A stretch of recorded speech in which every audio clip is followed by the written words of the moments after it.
All of my constraint types are right here. You pick the part you want to mess with, and you just activate this command, and it says, what do you want me to do with it?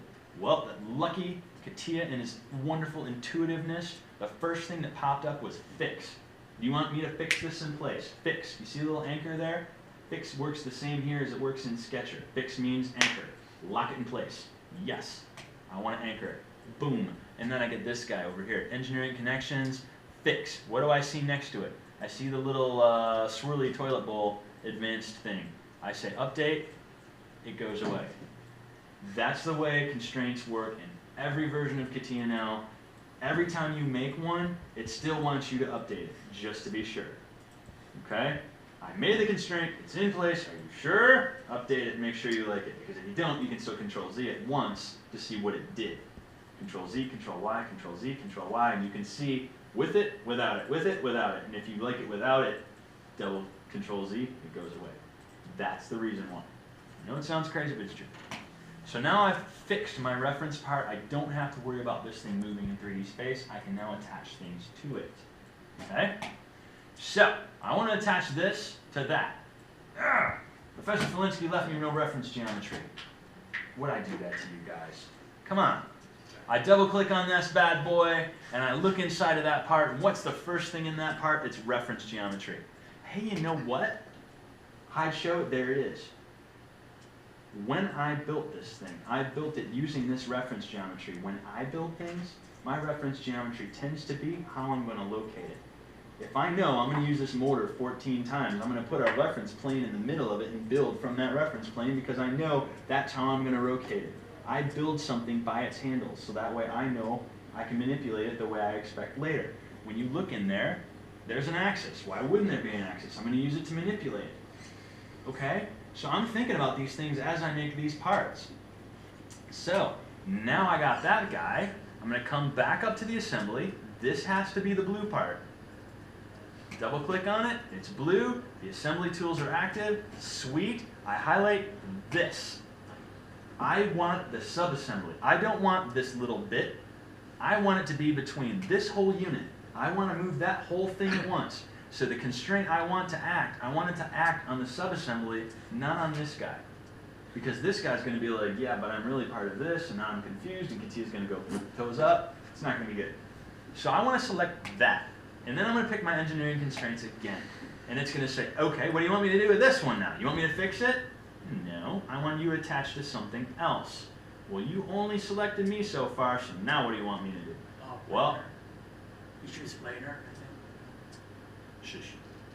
I'm going to pick this axis. You'll see. Okay, all I'm trying to do is bring that coordinate system, that axis line to that axis line. Okay?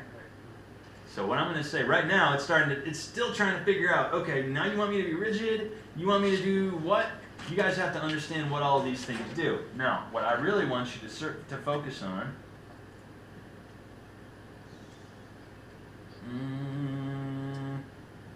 I lost my train of thought. Darn it. Cylindrical. Thank you. Cylindrical joint to Catia does this. If it's cylindrical, I'm saying axis A to axis B, but they can still move telescopically. That's what a cylindrical joint is. Okay?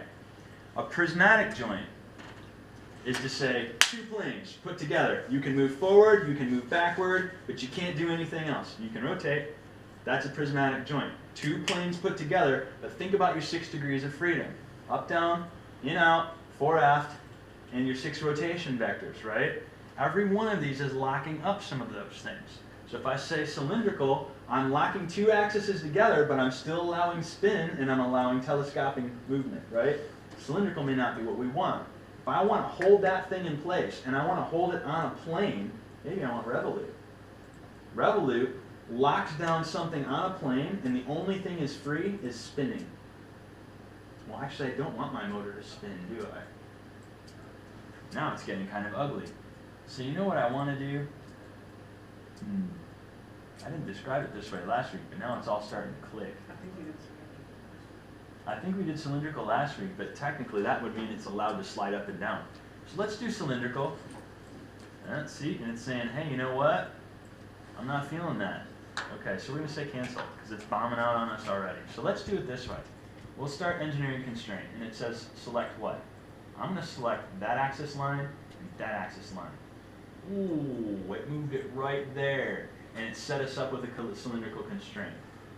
That was a little bit better, wasn't it? I was trying to overthink it by selecting a part and then saying, okay, because I used that same method before, didn't I? When I'm fixing things, selecting a part and letting it auto figure out that I want to fix is okay. When I'm doing it piece to piece, I want to specify.